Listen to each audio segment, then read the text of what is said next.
Hello, everybody out there in hernia land. This is Steve Miller. I'm coming at you from Parkland, Florida. And this is the third vlog, but I think what I did here, and there was a reason for it, and I'll explain, is I'm going to give you days 3, 4, and 5, because this is Saturday, the 19th of December. And I'm going to give all three of them to you at once, because this has been one of the strangest and most interesting experiences that I've ever had, and most painful. But I guess long term, it's probably worth it. It's been one of the strangest experiences I've ever had. Uh, so I posted a video the other day, and it was on day 2, and I was kind of, what's the word I'm looking for? There's a great word. I was kind of cavalier about it. I knew it was going to hurt, and it really hadn't given me a super amount of pain at that point. But about 2 hours after I made that video, the proverbial shit hit the fan, and oh my, I got to tell you, it was beyond comprehensible. It's a it's a burning pain, and I think everybody who's had the surgery knows that. Uh, the burning pain itself is at the site uh, where the abdominal abdomen was herniated, where that little hole was, and there's so many nerves down there, and it spreads, and excuse me, uh, it's nasty. I mean, my worst days were day 2 and day 3. Uh, and I mean, I couldn't sleep. Sleeping wasn't an option. Uh, there were no comfortable positions on day 2. Anyway, all I could think about was, I just want this to end, and why did I do it? And of course, I knew why I did it, because I didn't want to wake up in the middle of the night one night with a with a strangulated hernia, and quite possibly end up having an emergency bowel surgery, which is obviously not an alternative, and it's not it's there's no guarantee you wake up from that one, because mine, again, in case you haven't seen my first two, were open and with sedation, so I knew that was safe. But this was the pain that I had never felt before, because it wasn't like where you break an arm or a leg and it comes and it goes. This just kept coming and coming and coming. It was really, really bad. And this is day 2. Uh, and I also found that I started to swell on day 2 as well. I am the proud possessor, in most times and places and cases, of a 4-pack. The extra 2 packs are eaten up by my chocoholism, and I mean, I have a flat stomach. I'm a runner, and I have been for the last 30 plus years. And all of a sudden, my stomach started turning black and blue, and my thighs started turning black and blue, and my stomach started to swell. And I don't mean swelling in a scary way or anything like that. I mean, just it was almost like it was bloated.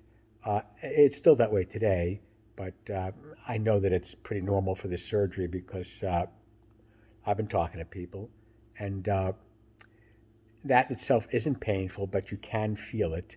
And the interesting thing, too, about the pain that comes from the actual area, uh, or what you think is the actual area, is sometimes when you feel it there, that's not really where it's coming from.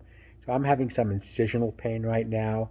I have a big red rim around my incision, which is glued closed, and I believe that's called the healing rim. I read about it. It's normal. It gets hard. You can feel it, and it tweaks and twinges all day. And I know I'm all over the place with this, but I'm just trying to go through 2 days here, and I'm trying to diagnose them accurately, and tell everybody the truth, and tell them what to expect. So, uh, personally, I did this all with Tylenol. If somebody wants to use a narcotic, I certainly don't judge anyone. I mentioned in one of my previous videos that I'm clean and sober 33 years, and I just don't like this stuff. It makes you stupid. I never even used that stuff back in the 80s. I quit on August 11th, 1988, 87, excuse me. So I have 33 years of sobriety under my belt, and I'm not afraid of taking, prescribed medicine to feel good. I just don't like the after effects. And again, I believe I mentioned it plugs you up, and that's the last thing you need. And that's the other story. Everything that everybody mentioned about having a bowel movement is true. It's pretty much the first one. It's like the way our bodies work. So people don't go 4 days without a bowel movement. So consequently, you're going to have a bowel movement, and I know this isn't a subject that everybody likes to talk about, but you're going to have one in the first within the first 3 days of your surgery. So consequently, that's why the first one is so painful, because it's happening on day 2 or day 3 in most cases, I would guess. And the key to it, and I've read this online and I've heard this from other people who I've met on YouTube, and we've been corresponding. The best way to deal with it is just to take a small pillow and cover that area, the incisional area, and the area of the hernia with that, and the incisional area, and just apply pressure to the area while you're having this bowel movement. And it's almost like a negative force to offset the force of your insides pressing against your muscle wall that's been repaired. I know that sounds bizarre, but it's really the truth. And the other thing is that you want to carry that pillow around too. So, like for instance, allergies, but I barely felt that uh, on on on Tuesday, which is my day 2. That would have been incredibly, insanely painful. You need to know that getting up and sitting down are the two worst things. And unfortunately, we all have to get up, more than once during the day to go to the bathroom, and it's just something you have to learn how to do. And there are videos on YouTube to show you how to roll out of bed. Uh, Getting out of a chair is extremely difficult. I, uh, Here, I'll show you right here. That recliner over there, that's my chair, or that recliner over there, or this couch that I'm on right here with my dog. This is where I sit now. Now that I'm out of stir and I'm out of the bedroom, I don't want to be in a bedroom. Outside and outside of the bedroom, I don't want to be locked up. And so consequently, recliners are easy to get out of. They help you. So, and if you don't have an electric one, which I don't, they still help you because you can always push down with your good leg and sit up and kind of ease yourself out with your arms. Back to day 2, just for a moment, I wanted to mention something else that happened to me at, I don't know, it's probably about 5 in the morning. I had to pee. And I had to pee, so I decided I was going to roll out of bed. And this actually was the beginning of day 3. I call it day 2. So it was day 3, like 5 in the morning. And I actually got into a position where I was stuck rolling out of bed. I couldn't go one way or the other because of the pain. And it was frickin' agony. Now I'm on the other side of the house because I don't. Well, I wanted to leave my significant alone. She needs significant other alone. She needs to sleep. She's a human being, and she was running around like my maid. But I picked up my phone and called her across the house. I said, "You got to get in here. I'm stuck." And all she could do was laugh.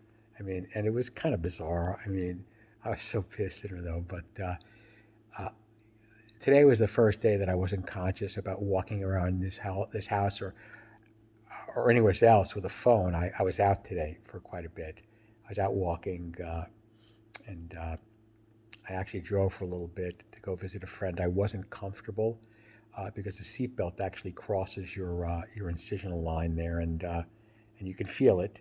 And if God forbid you had to stop short or you got tapped in the rear, it could be bad for you. So I think I'm going to wait a couple more days before I start driving again. But I can tell you this thing gets incrementally better every day, which is really important. About day 3 was as bad as day 2, and it just was. Everything that I described about my day 2 was day 3, except I did notice toward the end of day 3 that I was able to get up and down a lot easier than than I was on day 2. Of course, I use my arms to do most of the work. The other thing is, and I really need to mention this, because I see this all over the internet, like on these blogs where people are afraid, guys are afraid, and they're afraid because their junk turns black or black and blue, and it does. Just so you know, uh, it also swells. So from being a normal guy with walnuts, it looks like you have a big orange. And then what happens after that is, well, you'll see. But don't be afraid, okay? You really won't be. Don't be afraid. And I find now that this is my day 5, that the incision is healing beautifully. I also find that that the swelling around the incision, the black and blue, that extends all the way to my thigh and a little bit down, has started to turn yellow, which means the blood is dissipating, and I'm anxiously awaiting, but very confident because uh, a lot of people have told me, and my doctor has told me too, that that's going to dissipate last. And the reason for that is because, there's the body produces fluid and obviously blood. The fluid heals, and I don't understand the science behind it because I'm not a scientist. But at any rate, what I'm trying to say is the point of least resistance is all the way down below, and that's where it ends up. So I guess it takes the longest to dissipate when it's down there, and that's okay. It's really fine. But I mean, you feel it and you notice it, and sometimes it's hard to pee, but you get by it. And I'll fast forward. Well, actually, it's not a fast forward. I'll talk about day 4 now because I realize too why people really have a problem posting days 1, 2, 3, 4, like I plan on doing separately, because you don't want to talk to anybody on day 2 and 3. I mean, it's really nasty. I mean, you would have seen this disheveled madman, okay, just whining, and that's what I was, and it was really bad. I mean, I got to say, but today, if we're going by numbers or a number system, I'd say that day 2 and 3 were like the worst, so we would call them like a 7, not pain wise, just generally all put together. Today is my day 5. It's my 5th day after surgery. Monday, Tuesday, Wednesday, Thursday, Friday, Saturday. I'm figuring that I'm probably at a 3. There's no severe pain. I did a lot today and I feel uncomfortable tonight, and I have ice bags down below and on the incision and in the area. But that's because I decided to take a really long walk today because they say it's good for the healing. And I drove over to see a friend, as I mentioned before. But I was up all day, and the key to this, I think, is resting it. And when you lay in a prone position, uh, you just feel better. That's all. You just really feel better. I find that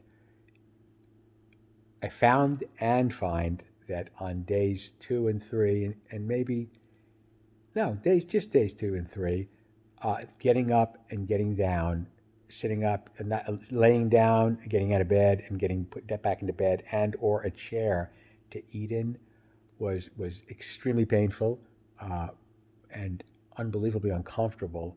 And remember, it's a burning pain, but unless there's something out of the ordinary where you split your incision or start feeling nauseous or start running a fever or you can see some sort of noticeable infection down there, it's really all normal that you burn. And I'm guessing it's because, and I'll find out on Monday because that's my follow up, but I'm guessing it's just nerves. Not as in nervousness or anxiety, but as in the nerves down there that are moved when the doc performs the procedure. Uh, Now, today, up and down is tolerable. The first day 2 and day 3, I mean, I every time I moved like that up or down, you get to a certain point like where you crunch your body like right in the middle, in between sitting and in between standing, and you actually can you almost yelp like a dog. It's nothing you can control. It's just that painful. But by day 4, uh, eh, it's maybe a 2, and I expect it, so it's really not as frightening, and it was frightening because it hurt so much, or as bad as it was. So consequently, people start to feel better, I believe, from everything I've read and my experiences on day 3. Day 4, which was yesterday, was a better day, and today is day 5, and I feel pretty good. I can't complain. I mean, I never thought I'd walk about a mile. I came back to the house and I was pretty exhausted, but it was okay. I mean, it's really the first thing I've done since major surgery, and yeah, it's major surgery. It doesn't matter whether it's done at an outpatient center or at an inpatient center. It doesn't matter that you're in and out the same day, or they'll even give you a local and let you stay awake if you want. I chose not to. I wanted to sleep. I took moderate sedation where I went to sleep, and if they wanted me awake, they could call my name, and I'd wake up. I just didn't want to feel the pressure of the doctor pushing on my insides, but it's still major surgery. Anytime they go into an abdominal cavity, it's major surgery. So, you're recovering from major surgery, and I'm recovering from major surgery, and I guess the walking is good. It's great exercise for you, and gets the blood going. It promotes healing. It promotes bowel movements, which are extremely important. As an old friend of mine once said, she said to me, poop is life. And I'm laughing. And I'm not hurting while I'm laughing, so that's good. Uh, but I'm going to post one more of these tomorrow on day 6, and maybe even a day 7 too. I just think it's important to chronicle and let everybody know what to expect. So if anybody out there is going to have a hernia surgery, I really hope they get to find this online. I'm not a YouTuber, obviously, and I don't post a ton of videos, but I tag these pretty well, and I uh, I was very descriptive in my description on top. So hopefully people will find these, and if they get watched, they will help people, and I really hope they do.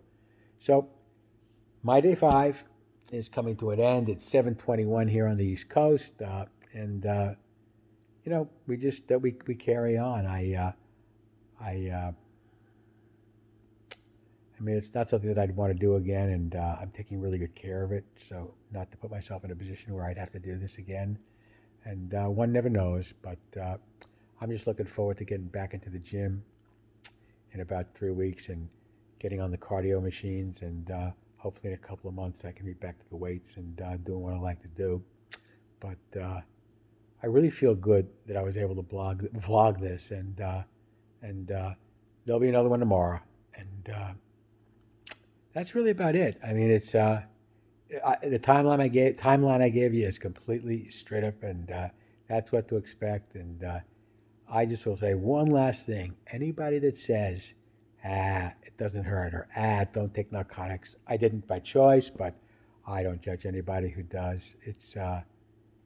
This thing is a real MF. It really is. It's a nasty, nasty, nasty little surgery, and it's something that has to be done. And the thing that it has to be done when you have one. And the thing that I don't understand is medical science is so advanced today, and there's so many different conditions that medical science takes care of, and fixes so easily. Uh, this is probably this is the most performed surgery in the world. In the United States alone, they do 1 million hernia surgeries. I don't do drugs. Hernia surgeries each year, 800 of which are groin hernias and inguinal hernias. Nobody dies from them, really. There's no real death percentage. Around the world, I mean, they probably do, what could they do? They probably do 5, 6 million of these every year. And it's also, I was told, the first surgery that a resident does out of medical, an intern does out of medical school, where he actually does the surgery, and his professor, his teacher, is right over his shoulder, to make sure that everything goes well.